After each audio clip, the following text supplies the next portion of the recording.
आ देखो जी आ एक ना ਐਲ ਪੰਪ ਆ ਗੱਡੀ ਦਾ ਜਿਹੜਾ ਇੰਜਨ ਕਰ ਰਹੇ ਆ ਨਾ ਅਸੀਂ ਇਹਦਾ ਐਲ ਪੰਪ ਨੂੰ ਹਲਕਾ ਜਿਹਾ ਇੱਥੋਂ ਫੇਸ ਕਰਨੇ ਆ। ਦੇਖੋ ਹਲਕਾ ਜਿਹਾ ਇਹਨੂੰ ਫੇਸ ਕੀਤਾ।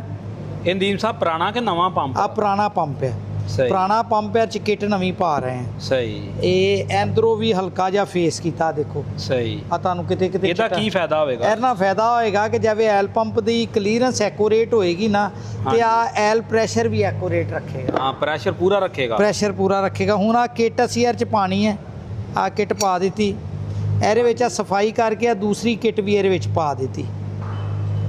ਠੀਕ ਹੈ। ਹੁਣ ਇਸ ਕਿੱਟ ਦੀ ਕਲੀਅਰੈਂਸ ਅਸੀਂ ਚੈੱਕ ਕਰਨੀ ਆ ਸਟੇਟ ਬਾਰ ਹੈ, ਸਟੇਟ ਬਾਰ ਹੈਗੀ ਹੈ ਟੂਲ ਦੀ ਪਿਆਪ ਦੀ। ਹੁਣ ਆਹ ਤੇ ਲੈਵਲ ਹੋ ਗਿਆ ਤੇ ਅਸੀਂ ਲੈਵਲ ਕਰ ਦਿੱਤਾ ਇਸ ਤਰ੍ਹਾਂ ਚੈੱਕ ਕਰ ਦਿੱਤਾ, ਲੈਵਲ ਹੋ ਗਿਆ।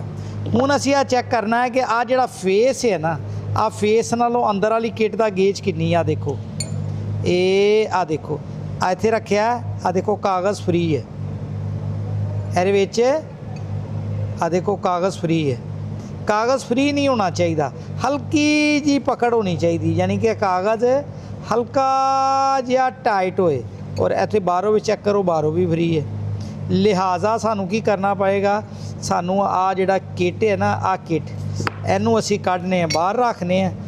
ਇਸ ਬਾਡੀ ਨੂੰ ਥੋੜਾ ਜਿਹਾ ਅੱਧਾ 1000 ਪੌਣਾ 1000 ਫੇਸ ਕਰਨਾ ਪਏਗਾ। ਕਰੋ ਵੀ ਅਲੀ ਨੂਰ ਇਸਕੋ ਫੇਸ ਕਰੋ। ਲਓ ਜੀ ਦੋਸਤੋ ਆ ਦੇ ਸਕਦੇ ਆਇਲ ਪੰਪ ਆ ਔਰ ਪੂਰੀ ਬਰੀਕੀ ਦੇ ਅੰਦਰ ਜਾ ਕੇ ਤਿਆਰ ਹੋ ਰਿਹਾ। ਹੁਣ ਆ ਫੇਸ ਜਿਹੜਾ ਹੈਡ ਦੇ ਉੱਤੇ ਆ ਫੇਸਿੰਗ ਹੋਏਗਾ। ਆ ਦੇਖੋ ਫੇਸ ਹੋ ਰਿਹਾ ਥੋੜਾ ਜਿਹਾ ਨਾ ਇਹਨੂੰ ਇਹ ਤਕਰੀਬਨ ਇੱਕ ਅੱਧਾ ਪੌਣਾ 1000 ਫੇਸ ਕਰਨਾ। ਸਹੀ। ਲਓ ਜੀ ਫੇਸ ਹੋ ਰਿਹਾ, ਦੇਖ ਲਓ ਇਹ 85 ਦਾ ਆਇਲ ਪੰਪ ਜੇ। ਫੇਸ ਕਰਦੇ ਹੋਏ ਵੀ ਟੈਕਨੀਕ ਦਾ ਖਾਸ ਧਿਆਨ ਕਰਨਾ ਹੈ। ਆ ਦੇਖੋ ਬੱਚੇ ਦਾ ਹੱਥ ਕਿਸ ਤਰ੍ਹਾਂ ਚੱਲਦਾ ਪਿਆ।